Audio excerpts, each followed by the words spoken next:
अंत में बड़ी बढ़िया बात कहते हैं। एक कवि हुए यकरंग, उनका ये लिखा भजन, अंत में क्या कहते हैं? सोच कहें यकरंग पिया, सोच कहें यकरंग पिया, सोच कहें यकरंग पिया, सोच कहें यकरंग पिया, सोच कहें यकरंग पिया, सोच कहें यकरंग पिया। क्या जिन ढूंढा तिन पाया रे, जिन ढूंढा तिन पाया रे, जिन ढूंढा तिन पाया रे, जिन ढूंढा तिन पाया रे।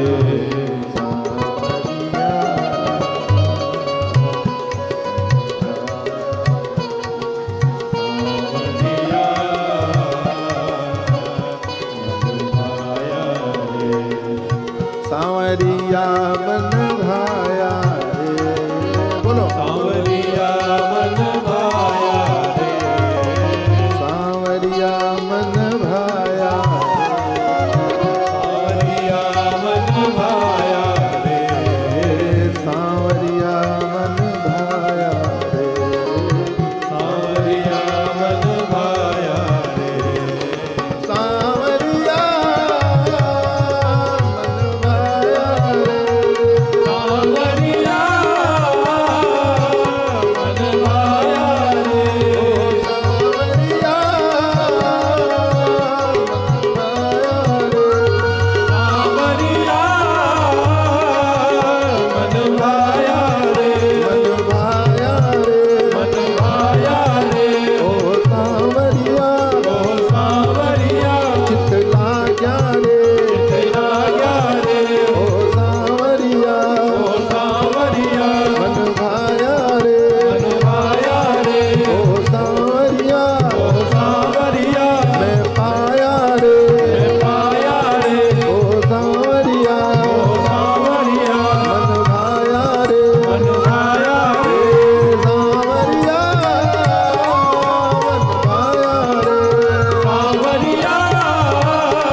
भगवान ने कुब्जा के ऊपर कृपा किया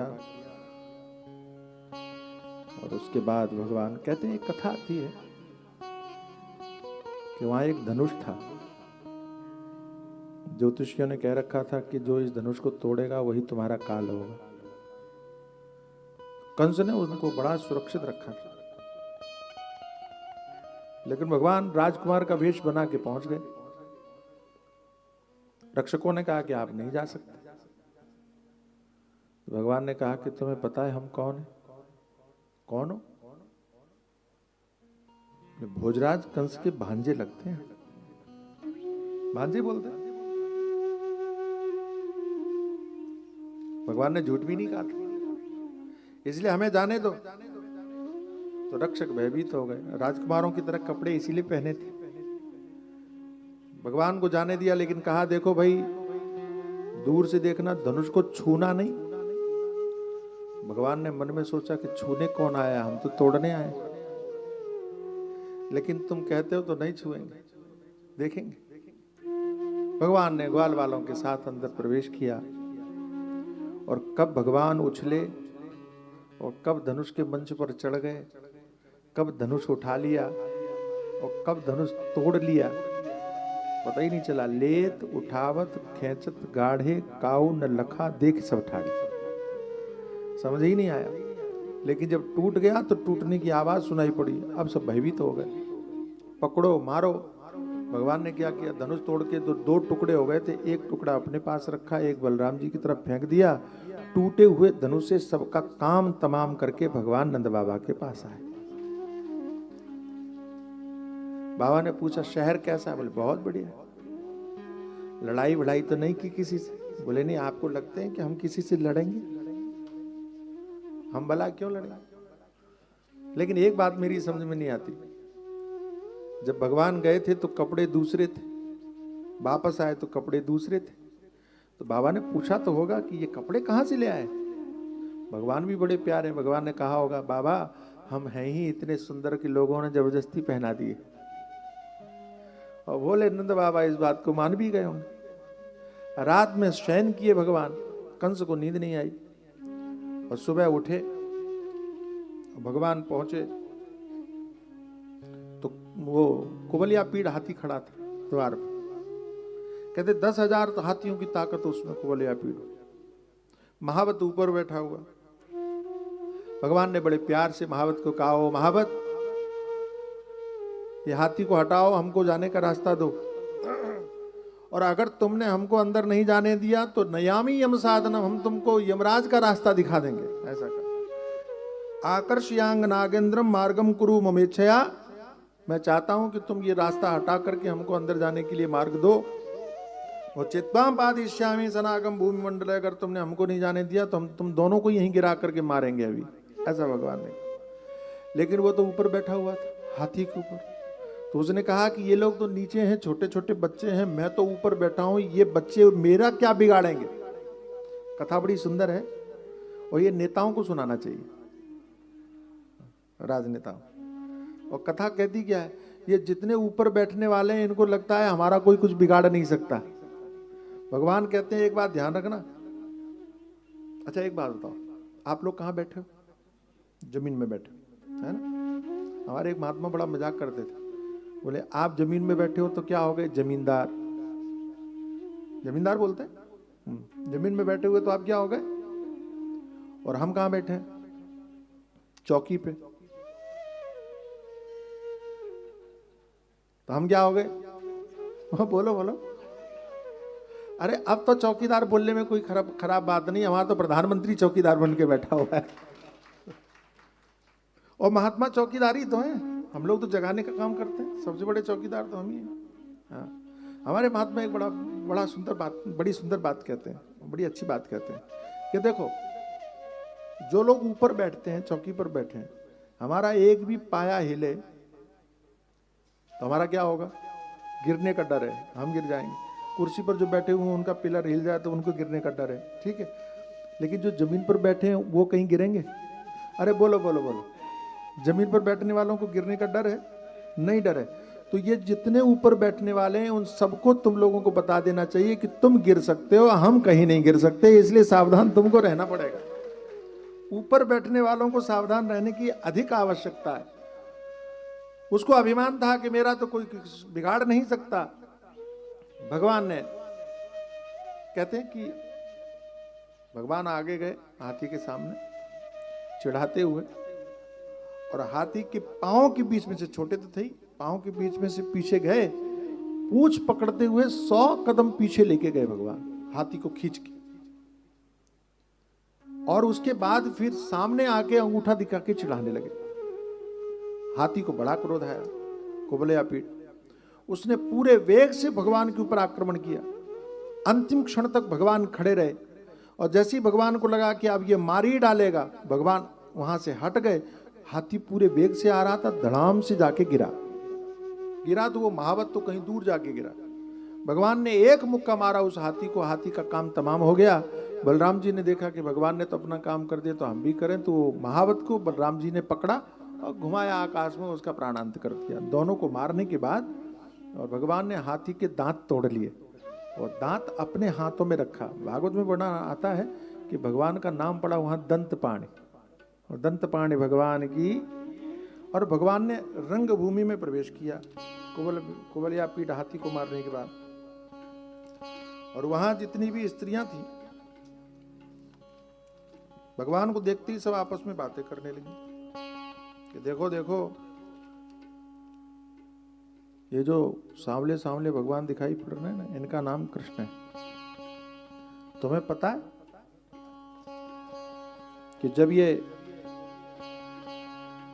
6 दिन के थे तो इन्होंने पूतना को मार दिया था, 3 महीने के थे शकट भंजन कर दिया था। अच्छा देखो, पता तो सबको है, तो बोल क्यों रहे हैं? क्योंकि ये देवियों को बोलने की आदत होती है। अच्छा, ये बोलने के लिए बदनाम है, ये जो है ना, ये चुप नहीं रह सकती। कहते हमारे यहाँ कहावत है कि पुरुष जो होता है ना, पुरुष वो इस कान से सुनता है, इसे निकाल देता है। तो ये देवियां क्या करती मालूम है? ये दोनों से सुनती हैं और मुंह से निकालती हैं। अच्छा, एक और बात बताएं, वही तो पूज्य महाराज जी की कृपा है, सदगुरु धाम में आप लोग आते रहते हो, इसलिए आप लोग तो बहुत बढ़िया तरह से सुनते हो। ये देवियां बोलती नहीं, चुपचाप बैठ के सुनती। नहीं तो मैं कहीं कहीं कथा करने जाता हूँ, इतनी बातें करती हैं भाई, पक पक पक पक पक, हाय। और भगवान जाने इनकी बातें कहां कहां से आती। एक जगह मैं कथा करने गया, बड़ी भीड़ थी, कम से कम 10-20 हजार लोग रहे होंगे। महिलाएं भयानक बात करें, मैं तंग आ गया। मैंने कहा देवियों, यहां बोलने के लिए हमको बुलाया है, तुमको नहीं, शांत हो जाओ। तो एक देवी खड़ी हो गई। मैंने कहा क्या हुआ? गांव में कथा थी कहीं। तो कहते महाराज, मैंने कहा क्या हुआ? बोले घर में ये नहीं बोलने देते, यहां तुम नहीं बोलने देते हो, कहां जाए? तो मैंने कहा घर का गुस्सा हमारे ऊपर निकालोगे क्या? तुम लोग तो बढ़िया सुन रहे हो। अच्छा, तुम लोग तो बढ़िया सुन ही रहे हो। मैं गुजरात में एक जगह है भरूच, वहां कथा करने जाता था, तो वहां तो देवियां और गजब। हमने कहा तुम लोग क्या क्या बातें करते हो? बोले बातें नहीं, हम तो काम भी निपटा लेते हैं। मैंने कहा मतलब? तो कहा सब्जी लेके आते हैं, आप कथा करते रहते हो, हम सब्जी ठीक कर लेते हैं। गांव में तो कई वो माताएं ठंडी के टाइम में तो स्वेटर पहन लेती पूरा, कथा कथा में उनका काम हो जाता। तो उनकी आदत थी, बातें कर रही थी। लेकिन एक अच्छी बात थी, क्या कि कंस की सभा में बैठ करके भी वो भगवान की बात कर रही थी। हम लोग यहां गड़बड़ कर जाते हैं, हम भगवान की सभा में बैठ करके संसार की बात करते हैं। तो बात करना भी हो तो भगवान की। अब भगवान इतने सुंदर है, इन्होंने ऐसा किया, इन्होंने ऐसा किया। बोले बलराम जी भी कम नहीं है, इन्होंने भी बड़े राक्षसों का संहार किया। कंस की सभा में भगवान की बात हो तो कंस को कैसे अच्छा लगेगा? तो कंस ने चाणूर को संकेत किया कि सभा बंद करवाओ। चाणूर खड़ा हुआ, चुप हो जाओ। सब शांत हो गए, डर के, भयभीत होने के कारण। चाणूर ने कहा कि हम भोजराज कंस की प्रजा हैं, हम चाहते हैं कि हम लोग अपने युद्ध कौशल का प्रदर्शन करके भोजराज कंस का मनोरंजन करें। हमने आजकल योद्धाओं में एक नाम बड़ा चर्चित सुना है, वो नाम है कृष्ण और बलराम का। तो हम चाहते हैं कि वे दोनों आए और हमारे साथ युद्ध करें, हमारे योद्धाओं, मल्ल योद्धाओं के साथ में युद्ध करें। मर्यादा के अनुरूप भगवान श्री कृष्ण भी खड़े हुए और भगवान कृष्ण ने कहा कि हम भी भोजराज कंस की वनवासी प्रजा हैं, हम भी वनवासी, हमारा भी धर्म है कि हम अपने राजा का मनोरंजन करें।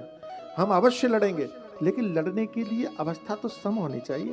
तुम कहाँ शंड मुशंड की तरह पूरे कट्टे कट्टे, और हम लोग बच्चे हैं अभी छोटे छोटे। तो हमारी अवस्था के बच्चों को सामने लेकर के आइए, हम मल्ल युद्ध का प्रदर्शन करेंगे। चाणूर ने कहा कि तुम्हें जो बच्चा समझे वो निरा बच्चा है। अरे अभी अभी 1000 हाथियों की ताकत रखने वाले कुबलिया पीठ को मार के आ रहे हो, तुम बच्चे नहीं हो, हम तो तुम्हारे साथ ही लड़ेंगे। भगवान ने मन में सोचा कि तुम्हें मरने की इतनी जल्दी है तो आ जाओ भाई, ठीक है भाई, हम तुम्हारे साथ लड़ने के लिए तैयार हैं। जैसे ही भगवान मल्ल युद्ध करने के लिए और दंगल में कूदे बीच में, और लोग बातें करने लगे, हाय हाय कैसा अन्याय हो रहा है, इस अन्याय को रोको, इस अधर्म को रोको। ये नन्हे नन्हे बालकों के साथ में कितने बड़े बड़े मुशंडों को लड़वा रहे हो, ये ठीक नहीं है, इस अन्याय को रोकना चाहिए। लेकिन वहां सुने कौन? मल्ल युद्ध आपने देखा होगा, ऐसे कुश्ती लड़ते ना तो वो दोनों हाथ पकड़ते हैं ऐसे, और कहते हैं हाथ पकड़ने में ही एक दूसरे की ताकत का अंदाजा लग जाता है, मालूम पड़ जाता है कि कौन भारी पड़ने वाला है। चाणूर ने सोचा कि जैसे ही भगवान को हाथ पकड़ेगा वहीं पर उनको कुचल कर मसल देगा, इनको मौका नहीं देगा, क्योंकि हमने सुना है कि इनको जो मौका देता है ये फिर किसी को मौका नहीं देते। तो पहली बार हाथ मिलाते समय पर ही हम इनको दबोच लेंगे। ऐसा सोच करके वो पूरी ताकत के साथ में भगवान से हाथ मिलाने के लिए आगे बढ़ा।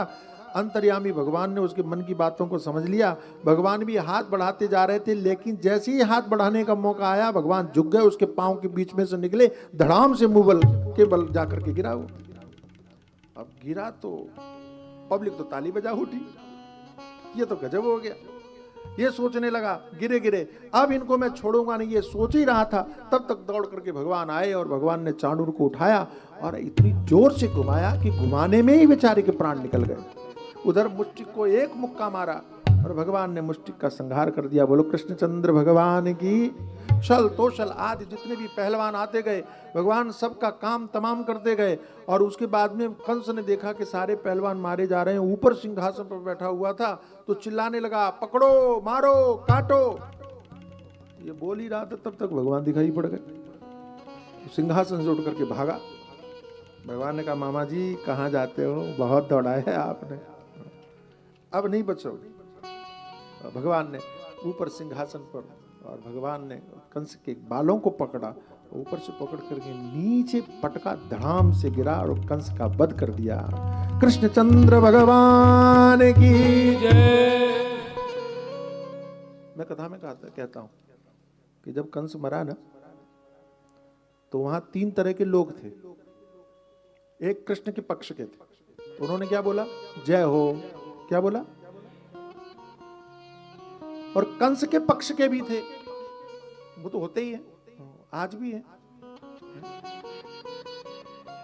उन्होंने क्या बोला, हाय हाय हाय हाय, बड़ा बुरा हुआ। और तीसरे पक्ष के भी थे, वो न कृष्ण के थे न कंस के। उन्होंने क्या किया, वो चुपचाप बैठे रहे, तमाशा देख रहे। आप किस के पक्ष के हो, तमाशा देखने वाले नहीं हो ना, कृष्ण के पक्ष के हो। तो बोलो कृष्णचंद्र भगवान की। अच्छा, आप कंस के पक्ष के तो नहीं है, ये तो पता चल गया है ना। तो एक बात बताओ, आप हाय हाय तो नहीं करते हो, हाय हाय करते हो कि नहीं करते। देखो गुजराती लोग बहुत अच्छे हैं, गुजराती लोग जय श्री कृष्ण करते हैं, हर हर महादेव करते हैं, भगवान का नाम लेते अभिवादन। लेकिन कई लोगों की आदत बड़ी गंदी होती है, वो मिलते ही मिलते हाय हाय करने लगते। अंग्रेजों ने पता नहीं कौन से संस्कार डाल दिए, हाय हाय। और एक और है वो बाय बाय, ये क्या है, ये मेरी समझ में नहीं आता। ये आपको आता है समझ। कभी भी अपने बच्चों को ये बाय बाय मत सिखाना, नहीं तो बड़े होके ये आपको ही टाटा बाय बाय करके निकल जाएंगे। फिर आप कहोगे कि हमारे बच्चे हमको छोड़ के चले गए, सिखाया किसने था। अच्छा, इन देवियों को ज्यादा पड़ती, छोटे छोटे बच्चों के हाथ पकड़ के कहती हैं बोलो हाय बाय बाय। तो कभी नहीं सिखाना। अच्छा, मैंने किसी से पूछा, उनका ये बाय बाय का मतलब क्या होता है, तो कहते कि हम उनको कहते हैं कि मत जाओ। मैंने कहा नहीं, तुम ये नहीं कहते हो, तुम ये कहते हो जाओ अब मत आना, कभी मत आना, ऐसा बोलते। कभी भी ये ऐसी हमारी संस्कृति हाथ जोड़ करके स्वागत करने की है। इसका मतलब जानते हो, कोई आया तो हाथ जोड़ लिए, यानी मिले रहो, भेज रहे हो तो भी हाथ जोड़ लिए, यानी जा तो रहे हो लेकिन मिले रहना।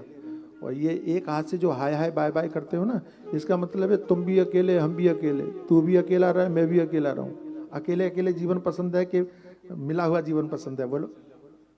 संयुक्त परिवार का जो आनंद है वो अलग ही है। भगवान ने कंस का उद्धार किया और उसके बाद में वसुदेव और देवकी को बंधन से मुक्ति किया। गर्ग संहिता में तो कम ही कथा है इस विषय की। कृष्ण और बलराम गुरुकुल में विद्या अध्ययन करने के लिए अवंतिकापुरी में गए और वहाँ गुरु दक्षिणा के रूप में यमलोक से ला करके उनके पुत्र को वापस दिया। हस्तिनापुर जाकर के भगवान ने अक्रूर जी को संतुष्ट दिया और कुब्जा के मनोरथ को भी सिद्ध किया। और एक कथा नहीं आती है कि धोबी और दर्जी और सुदामा माली ये पूर्व जन्म में कौन थे, गर्ग संहिता में ये कथा आती है। तो तो धोबी कौन था? तो वो धोबी तो आप जानते ही हो, अयोध्या में भगवान श्री राम के ऊपर आरोप लगाने वाला, श्री जानकी जी के ऊपर आरोप लगाने वाला जो धोबी था, वही धोबी यहाँ पर भी पैदा हुआ। तो मैंने पूछा कि ये दोबारा काहे के लिए पैदा हुआ, एक ही बार हो गया था बहुत। तो मालूम पड़ा कि भगवान ने कहा कि उस समय तो मैं मर्यादा पुरुषोत्तम था, तो मैं दंड नहीं दे सका। तो भगवान ने कहा कि तू अगले जन्म में आ, फिर तेरे को बताता हूँ। तो वहां की कसर यहाँ निकाली और इसका उद्धार कर दिया। मिथिलापुरी में एक दर्जी था। जब भगवान गए तो भगवान को देख करके इसके मन में आया कि कितना बड़ा मेरा सौभाग्य होता कि भगवान मेरे सिले हुए कपड़े भगवान पहनते। तो मन की बात भगवान ने समझ ली। बोले बेटा अभी तो नहीं, अभी तो मैं यहाँ दूल्हा बना हुआ हूँ, लेकिन अगले जन्म में तू जब दर्जी बनेगा तो तुम्हारे हाथ से कपड़े पहनूंगा। वही मिथिला का दर्जी और यहाँ आ गया और भगवान को कपड़े सिल करके पहनाया। भगवान सबकी मन की कामना पूरी करते हैं, समझ में आ रहा है ना? तो आप भी अपने मन में कोई कामना कर लीजिए, भगवान जरूर तुम्हारी उस कामना को पूरा करेंगे। भगवान से जुड़ी हुई कोई कामना अगर आप रखते हो तो। और एक कुबेर का एक सुंदर वन था, चैत्र रथ के नाम से प्रसिद्ध था। वहां एक हेममाली नाम का एक माली था। यही जो है, इसने थोड़ा गड़बड़ किया था तो शाप मिल गया। एक महात्मा थे, उन्होंने शाप दे दिया था। यही वो हाथी बना। एक मिनट, हाँ माली, ये हेममाली तो माली बना, राक्षस नहीं था। ये तो भगवान की पूजा करता था, इसके मन में था कि भगवान, ये सुदामा नाम का माली बना। और कुब्जा कौन थी, ये सुन के आप चकित रह जाओगे। पंचवट्यां स्थितं रामं कोटिकन्दर्पसन्निभं वीक्ष शूर्पणखा नाम्नी राक्षसी मोहिता वृषं निर्मोहं राघवं दृष्ट्वा वैदक पत्नी व्रतस्थितं क्रोधात् सीतां भक्षयितुं धावती रावणस्य सा। रामावतार में जो शूर्पणखा थी, भगवान को पति के रूप में प्राप्त करने की अभिलाषा करती थी। लक्ष्मण जी को भगवान ने इशारा करके जिनके नाक कान कटवा दिए थे, लेकिन फिर भी भगवान ने कहा कि कैसी भी रही हो, इसने हमको पति के रूप में चाहा था, इसलिए इसकी मनोकामना पूरी जरूर करेंगे। यही शूर्पणखा कुब्जा बन करके आई। मैंने कहा ना, भगवान सबको संतुष्ट करते हैं। और कुबलिया पीठ जो था, जो राजा बलि का एक पुत्र था, उसका नाम था मंदगति। तृतीय नाम के एक मुनि थे, वो हाथों से अपनी ताकत दिखाते हुए सबको धक्का मार रहा था। तो महात्मा गिर गए तो उन्होंने शाप दे दिया कि तू हाथी हो जा। यही कुबलिया पीठ हाथी के रूप में बना। ये गर्ग संहिता में नई नई कुछ कथाएं हैं। और उसके बाद में भगवान श्री कृष्ण एक दिन बड़े उदास बैठे थे। ये मैं कथा कहूं उससे पहले आप भजन गाओ प्रेम से, फिर हम कथा सुनाएंगे। क्योंकि गोपियां जो है ना, वो भाव से भरी हुई गोपियां हैं, उनके मन से भगवान निकल ही नहीं पाते। जब भी बैठे गोपियां भगवान का स्मरण करती, वो कहती, मोयान मिलो घनश्याम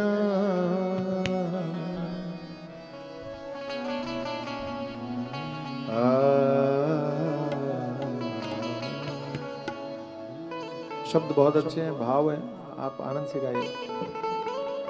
मोयान मिलो घनश्याम बहुत दिन बीत गए।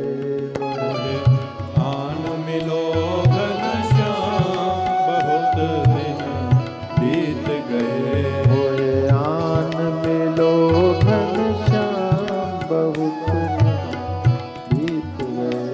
मोयान मिलो घनश्याम बहुत दिन बीत गए। बीत गए दिन बीत गए। बीत गए दिन बीत गए। बीत गए दिन बीत गए। बीत गए दिन बीत गए। आन मिलो घनश्याम बीत गए। आन मिलो घनश्याम बहुत दिन बीत गए।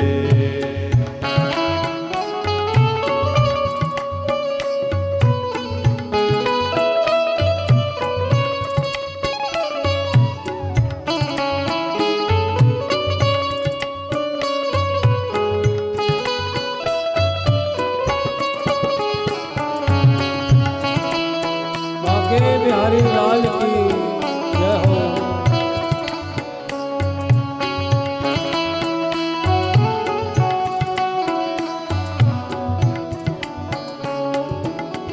राधा की अखियन के तारे, राधा की अखियन के तारे। हम लोग बोलते हैं ना ये हमारी आंखों का तारा है। राधा की अखियन के तारे, राधा की अखियन के तारे। राधा की अखियन के तारे, राधा की अखियन के तारे। मनहर मोहन नंद दुलारे, मनहर मोहन नंद दुलारे। मन में बस जाओ श्याम बहुत दिन बीत गए। मेरे मन में बस जाओ श्याम बहुत दिन बीत गए। मेरे मन में बस जाओ श्याम बहुत दिन बीत गए। मेरे मन में बस जाओ श्याम बहुत दिन बीत गए। मोहे आन मिलो घन श्याम बहुत दिन बीत गए। मोए आन मिलो घन श्याम बहुत दिन बीत गए।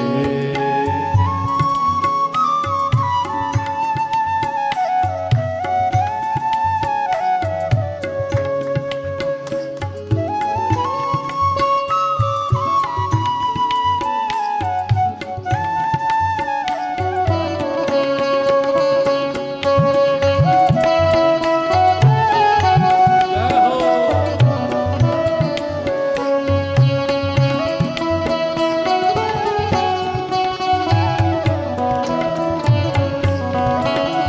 तू दाता मैं तेरा भिखारी, तू दाता मैं तेरा भिखारी।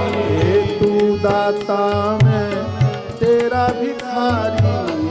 तू दाता मैं तेरा भिखारी। इष्ट देव तू मैं हूँ पुजारी, इष्ट देव तू मैं हूँ पुजारी। ओ भगतन के भगवान बहुत दिन बीत गए। ओ भगतन के भगवान